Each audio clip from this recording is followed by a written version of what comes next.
Hey guys, it is Robin, the lady biker. How is everyone doing today? Well, today what I just did is what I wanted to talk to y'all about.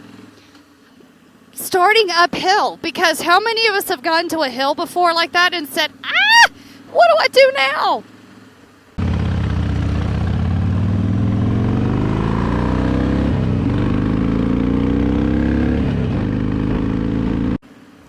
All right, guys. Well, hey, I am out today and just stayed here local in Santa Barbara because I've had some people reach out to me over the last several months asking about my experiences starting and riding in the hills, especially when you have to stop and start going uphill. And because that's a skill that many of us out there do struggle with. It's hard. It's not easy. It's kind of scary. And so I thought I would share that.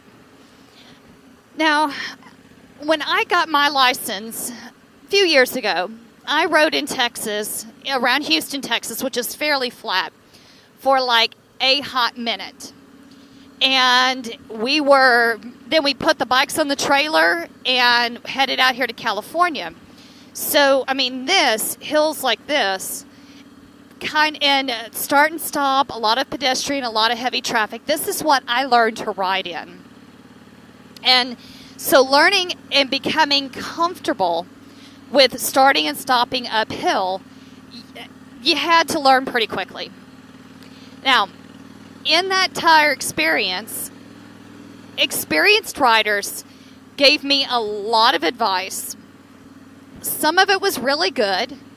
Some of it was good, but it just didn't work for me and my body and how I ride. So today, I'm heading over to a parking lot, and I thought I would share with some of y'all out there what I did, the things that I learned, and what worked and what didn't for me and why. But also, especially for those of you who are out there, I'm going to want y'all to drop down into the comments below and share with me your experiences. For those of you who are still trying to gain the skill of moving uphill, what has been scaring you? What challenges have you faced and why? And then for those of you that are more experienced and are comfortable with starting uphill, what things do you do? What tricks and tips could you share with a new rider who might be uncomfortable with this so far? Okay, guys. Hey, so here we are. I found a nice, good, empty parking lot with a nice uphill grade so that I can kind of talk about what I want or what I mean.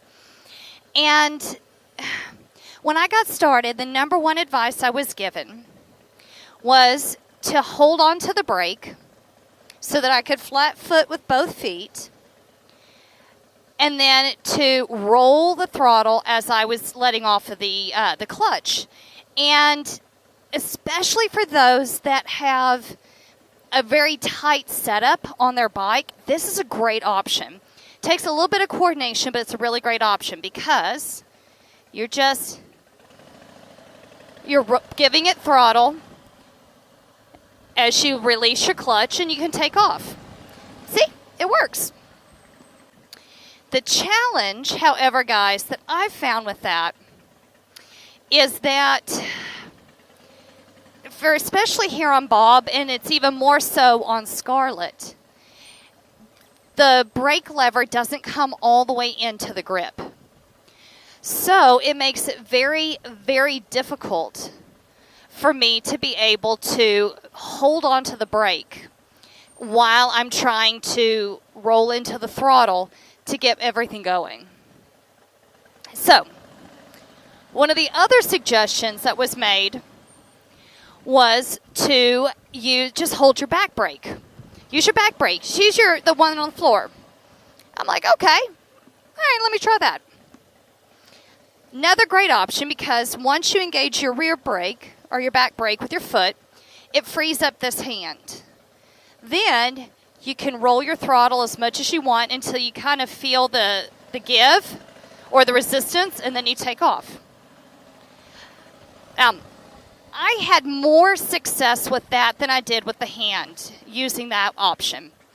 Now, if you can use the brake and the throttle and do all three with your hands at one time, y'all are a better rider than me. God bless you, because I couldn't.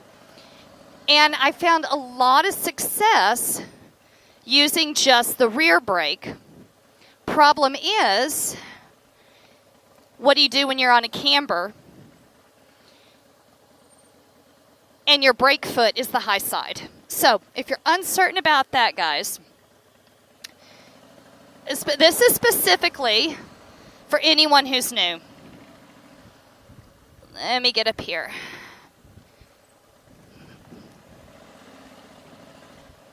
All right. Get Bob in neutral. There we go.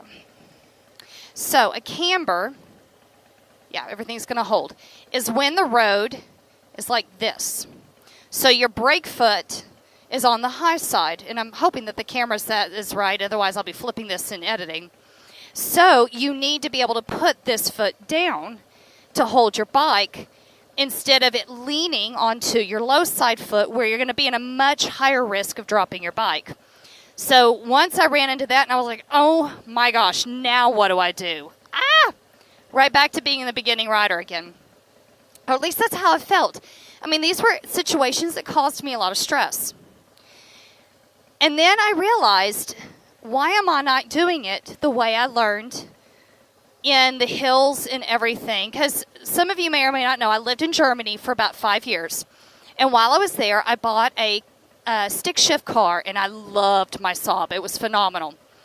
But there again, because you have the 3 pedals, having to learn to work the clutch and the brake and the gas all at the same time, I learned to use the friction zone of my car to hold the car steady so I could take my foot off the brake to engage on the gas pedal, and then I could slide into it, and there I went. So I got to thinking, well, why am I not doing that on a bike? So that's the next step I got into. Now, if you're still learning and you're not real comfortable with where your friction zone is, it's right in here. It's that part where you start to feel. Did y'all see that? Let me see if I show you. Bob actually sits down a little bit. Yeah. It's that part where the engine begins to engage and wants to pull the bike forward. So I learned how to find where that friction zone is. And then as you let go, see, you're pulling forward. So now the advantage is, let me get about halfway up this, is when you're starting on a really steep incline such as this, and you get into that friction zone, and you let go of your brake, you don't roll back. You have plenty of time to get your RPMs up and take off. So guys, I really hope that this comes out well. Now, here's the next challenge. Doing all of that and turning right. Oh my gosh. First time I did that, I thought I was going to freaking throw up. And yes, I think the first time I killed it. And then the second time, I think I rolled backwards and scared the shit out of myself. And no, that wasn't sound effects. That was my southernness getting all kinds of filtering. So you come up to a stop, and you have to turn right, and you're on an incline. So the thing that you have to do, or at least what I do, I got a car behind me. You engage, you get everything going, and you get rolling, and you turn your bars as quickly as you can and counterbalance into it. So I'm going to take another loop around and show you all that again. All right, so you're needing to make a right turn, whether it be a parking lot, a street, whatever. You have to get comfortable with where that friction zone is. You can even hear the change in the RPMs. Then you can let go of the brake, get your RPMs up, turn your handlebars, and throttle right in. So guys, that is just a little bit of an example of how I learned to be able to do this. To be able to start and stop uphill. And it does take practice, ladies, gentlemen. For those of you who are still learning and still getting comfortable with all of this, it does take time. It does take practice. If you're lucky enough, or maybe unlucky enough, depending on how you're feeling, to live in an area where you have a lot of hills, where you have to start and stop, where you have to practice, where you have to do different things, get out and practice. Get into a safe environment. Take a friend with you, so if you drop your bike, you have help to stand it up. And see, this is another one of those camber things. This is what I meant. See, I can't touch on that side, but I can flat foot this one, and I have to lean into the hill. But do your practice. And then, the more comfortable you become, the better you're going to be. The more safe of a rider you're going to be, because you know how to do these things. So guys, that's what it comes down to. As I said earlier, if you are a brand new rider or live in an area where you haven't had the need to practice these skills very often, what still scares you? What do you still struggle with when you're starting uphill? And if you are an experienced rider, especially in hills, are there any tips or tricks that you would add on to what I've shown today?